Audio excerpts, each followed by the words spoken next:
Welcome to CMMS Radio, a podcast and general resource for all things CMMS, computerized maintenance management software, from selection to implementation to help you make better choices and have a successful CMMS journey. We'll bring in experts along the way to help us learn more about CMMS, facilities operations, and much more. If you need help with a CMMS project, send a message at cmmsradio.com using the What's on Your Mind link. Suggest a topic, share your CMMS story, or ask questions. Thanks for tuning in, everyone. Today, we are joined by Brandon Cummings. He is co-founder and CTO of FlowPath. Welcome to the show today, Brandon. How you doing? Doing good. How's it going? Good. It's good. I'm really glad we got to finally do this. You and I have talked a few times, over the last several months, and obviously I've interviewed your partners, and I wanted to get you on the show because you're at a really critical point within the organization, being the CTO, but there's a lot more to it. So I wanted to kind of jump into the journey story because that stuff is fun, it's interesting, and I think it helps people understand who you are. So if you could tell us a little bit about your background and how that led to FlowPath and the forming of FlowPath. Yeah, sure. And thanks for having me on. I know it was a little bit overdue, probably a little bit on my part too, but glad we could be here. My background starts, basically my co-founder is a FlowPath. Alex is my brother. He's the CEO. I'm the CTO, and Griffin, he's the head of revenue, really, chief revenue officer.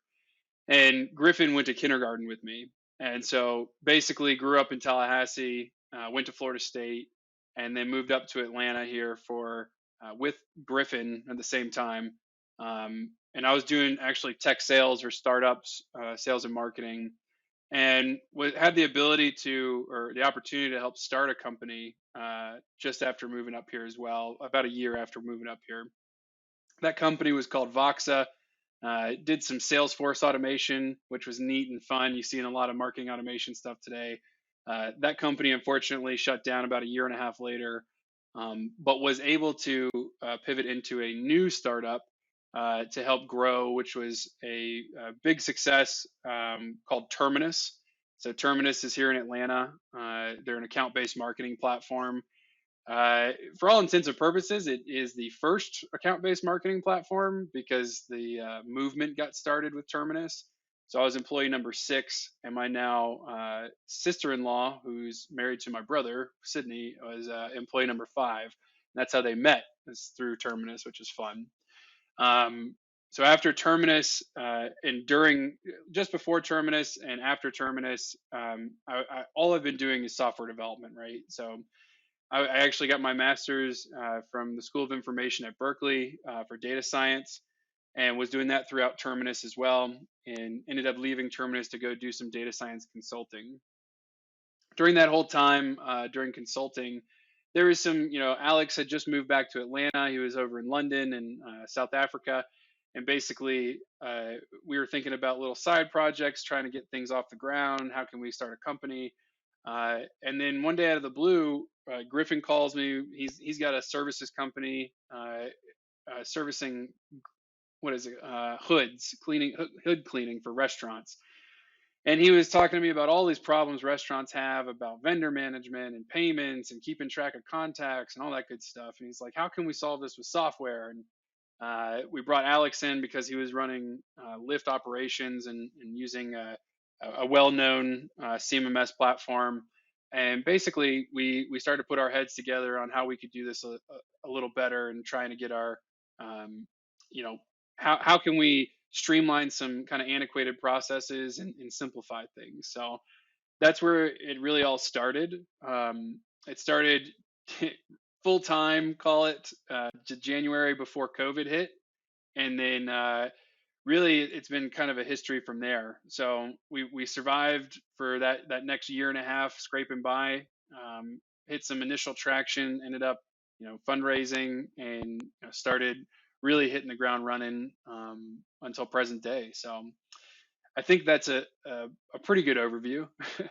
Yeah, yeah, it's great. And I remember when I first got connected with you and the team, and that was right around the time of that initial round that you guys raised, and you've covered a lot of ground since then. And I think what I like in the case of your positioning within the organization, not just as co-founder, you are really connected with the clients as well. You stay involved in each aspect of the business. And Yep. I think that lends well to what you have to do from a, say, for example, product perspective Hmm. or a deployment perspective when it comes to what does that onboarding look like. And there's a very hands on feel to it because that's what it actually is. So I wanted to ask you a question about.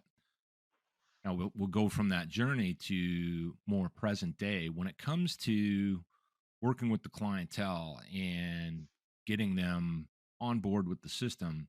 I think it's really around that kind of digitization of their process or processes. So going back to what you were describing, where Griffin said, "Hey, we've got all these problems over here. Can we solve that with software?" How does that translate now into how you work with clients to onboard them? So the question is, when it's a client that never had CMMS, is there a Hmm. specific approach? And then how does that change when it's a client moving from an existing CMMS onto FlowPath? Yeah, so to definitely reiterate, I try to stay as close to the product and customers as possible for as long as I can. So basically, we do have customer success and the team that helps kind of field questions, but really to understand how people are using the product is the most important thing. I learned that from Terminus in the early days. Basically, as stay as close to the customer and product as long as you can, and that's what I'm taking to heart. So I am involved in almost every onboarding. I am, if any bugs come up, I'm helping fixing them, figuring out what's going on. To really answer your question, the difference between someone that's coming from a CMMS and someone that's kind of fresh, maybe Excel spreadsheets or Google spreadsheets.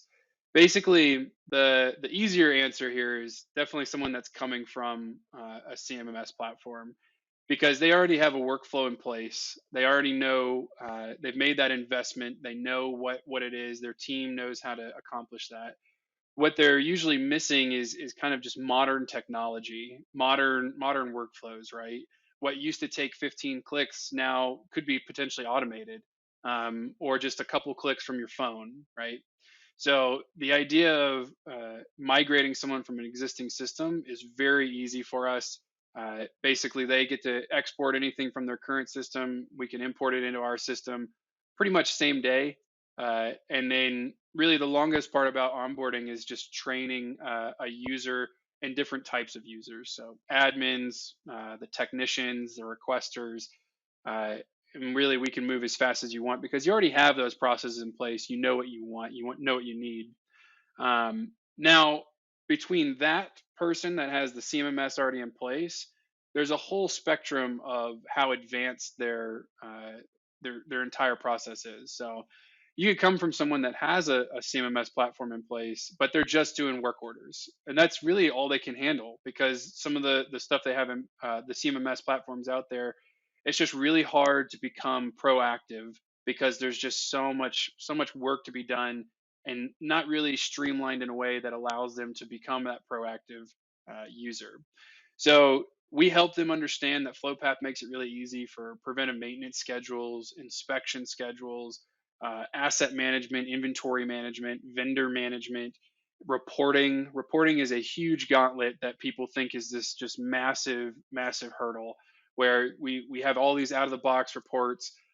So really just making it known that these things that you can say reporting and all of that isn't as scary as they might think, and so helping them understand that you can level up those your organization by enabling if you don't already have them, or we can just transfer what you already have into FlowPath and make it that much easier. So for people coming from Excel, it's really they're usually coming from Excel, text, phone calls, emails, Slack channels, post-it notes, 15 other different ways that work orders are being submitted, right? Yeah. Yeah. So at that point, it's, hey, tell me everything about your process right now of how a work order gets created, and let's start there. Because with FlowPath, you can call, you can text, you can email, you can have public forms, you can scan with a QR code, that you can have users that on site that just create work orders, all that stuff, right? That answers all those questions of, hey, here's the 8 disparate ways that you are currently being pulled in different directions, and how FlowPath can consolidate them into one workflow. At that point, they usually have aspirations to start doing inventory management, start doing preventive maintenance and inspection schedules, start doing reporting, so that they can really start leveling up their organization. What it is it's a bigger lift, because you have to have someone with that type of initiative. You have to have, they want to start tracking all their assets. You want to start tracking inventory and everything, instead of just staying at the status quo. So yeah, I think that's probably the two different ways there. Yeah, and I think we see that where someone coming in for the first time to get their first CMMS, we're going to start at the beginning. Oh, so cliche, right? Uh, we're we're going to set up based on how you're structured as an organization and get you going on your work order management as soon as possible. And there's going to be a lot to that when it comes to kind of them self-educating by going through the process of deployment, understanding where they're really going, seeing that they're at a level of improvement, and now they can start to kind of scale that within their operation. And on the other side, existing data, there's somewhat of a footprint that you can leverage, pull that into FlowPath, and now you're kind of picking up where they are and improving it from there. So I think that's great. Now, when you work with people, over these years, is there a specific challenge when it comes to the onboarding process and the training process with certain groups within those organizations? For example, do you get resistance here, less resistance there when it comes to, say, the C suite versus boots on the ground that are actually using the system and doing the work?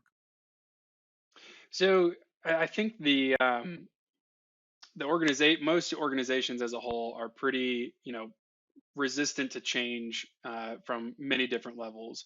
From a training perspective, once that decision's been made that, maybe our current software isn't quite cutting, or making the cut anymore, and we do want to change.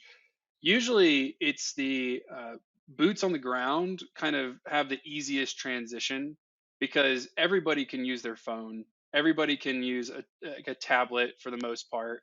If not, then they continue on printing out work orders. So it's either level up, because you're receiving text messages and able to access it easily from your phone, and we can simplify a work order based on your permission level. So the text can have only what they need to see, and basically it's easy to use from their phone. We do usually have a training session, but it's really about, hey, let's get your password set up, let's put it on your phone, and all the other workflows are already worked out, from that perspective. So the kind of most in-depth training comes from the admin and operations, because setting up the workflows of, hey, who do you want requesting? Do you want them to have a username and login to actually access the system, or are they just going to be texting in, emailing in, filling out that public form? And at that point, once that work order does come in, what kind of automations do you want to auto assign to different groups of individuals? So electrical, HVAC, plumbing, whatever it might be. How can we alleviate some of the burden of having people to like manually go in and look and reassign it to whatever departments are needed? So getting those workflows out are, people aren't necessarily used to thinking about these workflows, because some of their systems might not have it. And so kind of laying everything else on the table, and then going, what is kind of the best way? That's definitely the longer part of the training. But for resistance, it's, everyone's usually pretty happy, because really simplicity is how we started building FlowPath. Like I said, we try to eliminate as many clicks as possible. And so usually when people are transferring from other systems, it's either you can do this all on one screen and there's just a few clicks. We've even had a couple administrators email out to their users. Basically, there's not going to be any training because we don't anticipate you needing any training for it. Right. So yeah.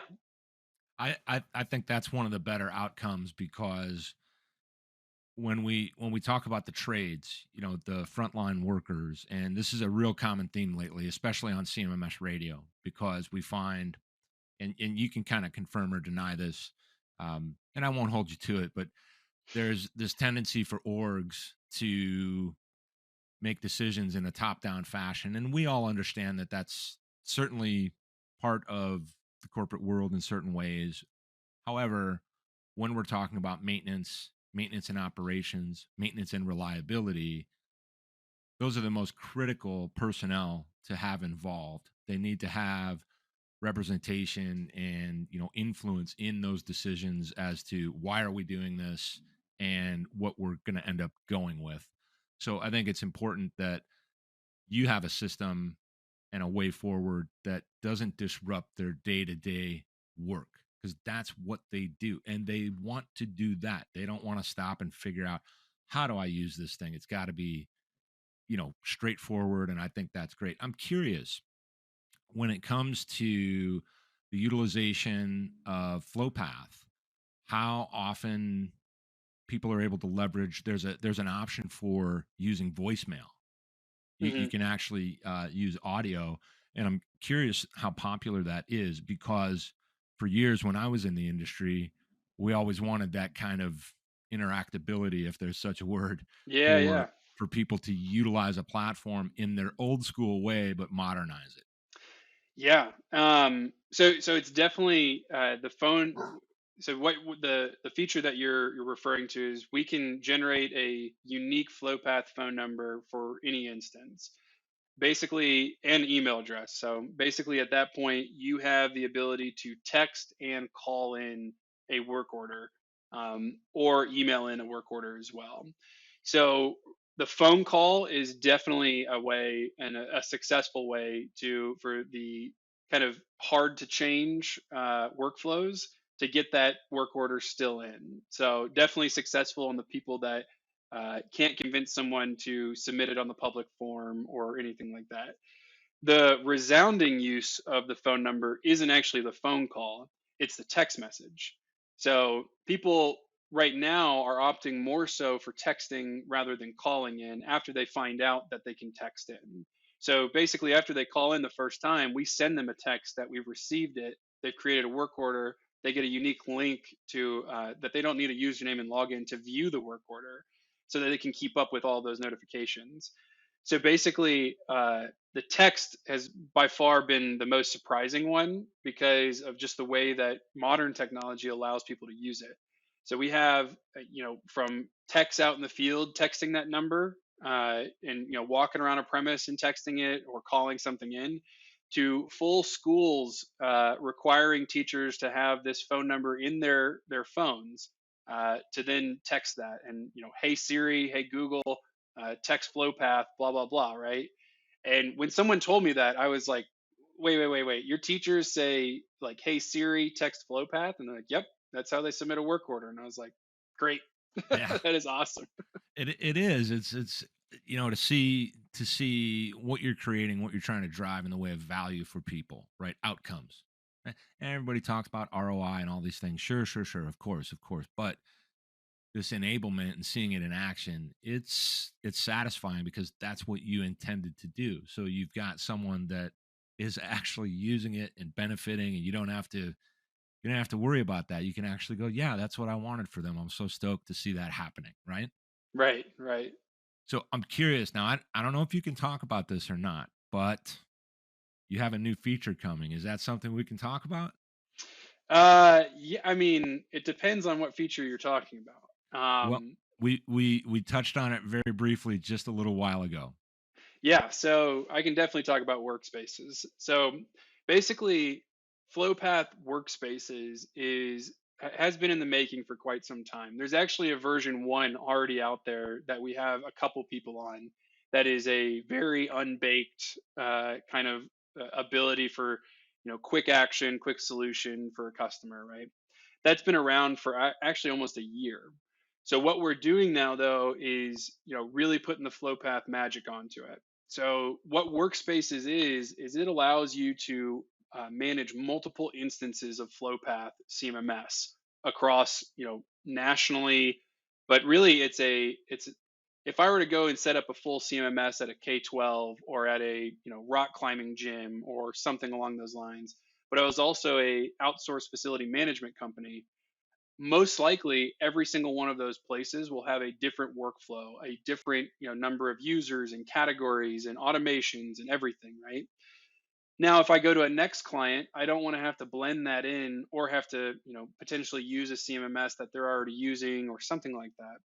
And so what Workspaces allows you to do is consolidate multiple FlowPath instances onto one pane of glass. So you go in, you can log in, you can see all work orders from all customers, but each of those clients of yours has an entirely separate instance of FlowPath. And so it's powerful in a way that you're allowed to standardize now categories and workflows and just everything across your entire customer base, as well as reporting on everything under the sun from every single client. So we're really excited about it. We actually have a few people that are kind of waiting in the tailwinds here for us to enable it. I think it's great, and it gives that site by site, location by location, some of the things that dictate what those workflows are going to be are often related to the facility itself and the personnel within them. So no two facilities are alike, but they have lots of similarity. So having that ability to empower them to have that autonomy for what their site is and does, and to empower them with their own unique workflow, but then, roll that up, Hmm. is beneficial from an overall organizational viewpoint, right? The C suite being able to see the right KPIs, and then somebody that's overseeing the entire facilities operations. And I think you also mentioned integrated facilities management type orgs Yep. that could use this for the various facilities that they service and deliver, but they get that single pane of glass, Hmm. for one view of a unique overall truth, but then they can probably drill down into each one and get some more specifics. Is that correct? Yeah, so I mean, the biggest benefit is definitely going to be for those integrated facility management companies. So those IFMs, essentially, there's two main value adds that FlowPath Workspaces brings to the table. One is when I approach a client, if I am replacing their CMMS, perfect. We can completely rip and replace that CMMS with FlowPath, have it completely customized, just as if I had come in and set it up for you. And at that point, I can also bring in all my other clients and being able to offer that CMMS. So what does that do for my business? My business now doesn't have to rely on subject matter experts on all these different CMMS platforms. They can have one CMMS platform that they know about and know how to actually operate in. And then I don't need to have people that know, any of the other competitors, right? So that's a huge value add there. The second one is definitely in the C suite. So being able to say, hey, what's our average completion time for work orders right now? You can have that in real time and you can go back as far as you'd like in your data set. We have over 8 out of the box dashboards that are not only for the boots on the ground, but all the way up to the C suite as well. All of these metrics have come from our customers, what we've heard, what we've heard is needed, and that's what went into our reporting suite. And just like they can today and report on all the data that's in FlowPath, Workspaces users are going to be able to roll all their instance data up. So you can make some real data driven decisions for your business moving forward. And that's the way it needs to be done, unless something in the way of a fire happens right now. It's got to be data driven, and Right. it improves overall behaviors as an organization as a whole, for the organization to keep moving towards that. I talk about a continued state of process improvement, which is what we all want. We want to be moving in the right direction, getting better and better at what we do, and find ways to improve. And the better we get, that becomes a little more incremental. So, next question I had for you is, This is a common topic whenever we're talking about FlowPath. Talk to me about the puffin. Oh man, the puffin. The puffin is also a just the most unexpected joy from FlowPath. So I don't know what the other co-founders have told you here about where the puffin has come from, but I'll tell you the real story. So the real story is Alex Griffin and myself we were currently running what is now FlowPath as a different company name, and we were like, listen, we're about to pivot into CMMS land. We figured out that this is a way bigger issue than what like the current company was, and we can't go with the old company's name. So we had dozens and dozens of ideas on the board of what these names should be based on, domain, what the domain price was, what it would mean, what's the meaning of the business, the value, and all this stuff. And things got heated. I'll be honest. Like this, we knew it was an important decision, but at the time, it kind of feels silly because you're like, what? Like we're, it's not gonna, whatever. But we all came up with different ideas. Me and Griffin, we came up with Puffin. Okay, we wanted to call what is now FlowPath Puffin, and Alex just put his foot down and was like, "No, we can't call it Puffin." And we're like, "Oh, all right, we understand." And he came out with FlowPath, and the meaning behind it in when firefighting is basically you need to control the airflow through a building to be able to actually handle a fire. So that FlowPath is very much fitting for work orders and facilities management. So now that we have a brand recognition of FlowPath, we started to dabble in bringing the puffin back. So our 404 page, if something goes, you can't find something or something goes wrong in FlowPath, is the puffin. It's a giant puffin that appears. So we don't hope you see it, but it's just kind of a little Easter egg, right? And that kind of grew and grew until we had customers wanting to have some type of gear with it, and like just other items, right? So we made a t-shirt, and people really love that. And so now it's kind of just an internal thing, and for customers only, you get some puffin t-shirts.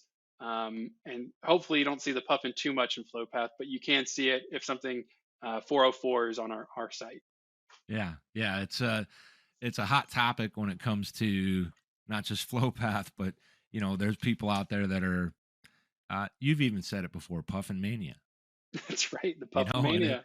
it's a thing. I was driving the other day. I think I might have talked to Alex about this too, and I was behind a car that had a license plate that was puffin, and then had a puffin sticker on the back window, and I'm like, wow.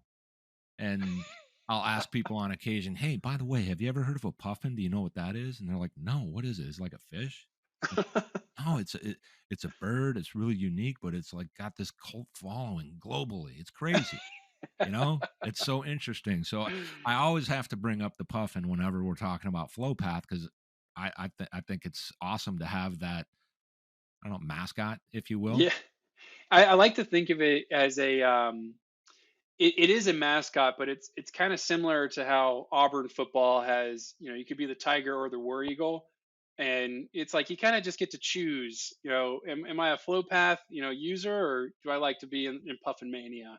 There And you go. so but yeah, and I think if I could give you a little hint at something that's coming this year, the Atlanta aquarium is, it's a massive aquarium, one of the biggest in the United States. They actually have a puffin exhibit, and they have a camera that you can go and view the puffins at any time. Wow. We're currently in talks of sponsoring that camera in their cage, so that anyone anywhere can go in and find the FlowPath puffins at the Atlanta Aquarium.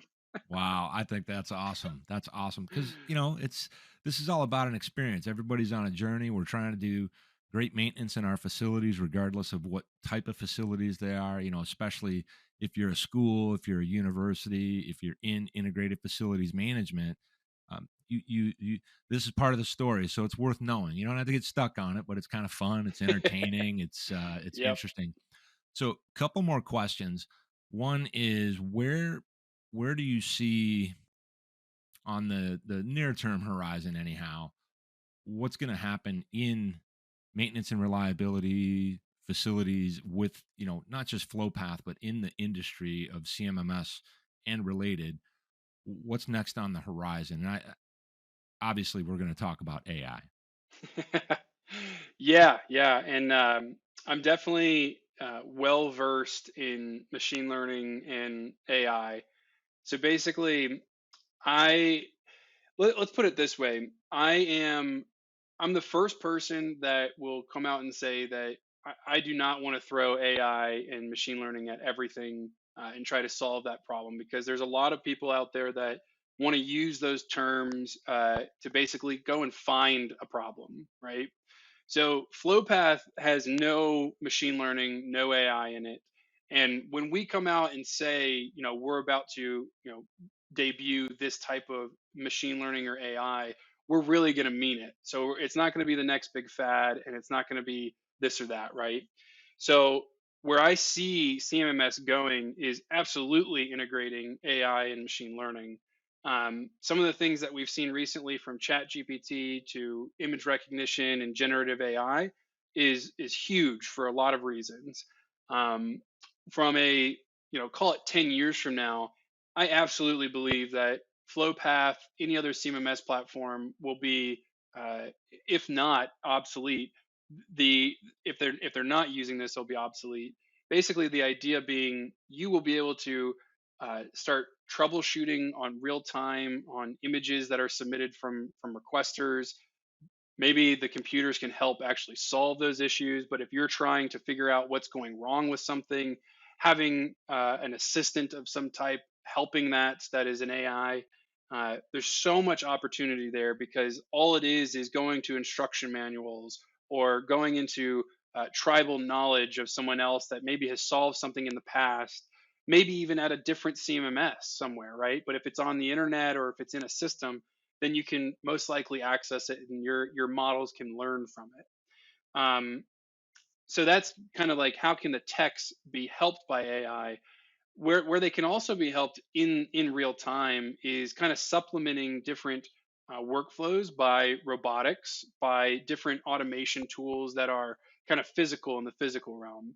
So I mean, thinking about all building automations and scheduling right now, there is a massive industry out there that someone might spend an hour or two a day just scheduling doors to be open, HVAC units to be on at those certain times, right? All that information is because it's a very hard industry to approach from some different softwares, and it's like it's kind of stuck, similar to what CMMS is was potentially, and now it's kind of going through this evolution. So um, I don't know if that was the perfect answer, but I definitely see in the next 5 to 10 years being a crazy change of workflows, just enhancing through AI and machine learning. Absolutely. I think it's a great answer because we can't really know until we Yeah, get there, and right. we're speculating, and we move pretty fast these days. In Hmm. 2023, we're moving at breakneck speed with all the changes, whether it be software, the world as a whole, all that stuff, and we don't want to go down that wormhole. But you mentioned one thing I think is really important.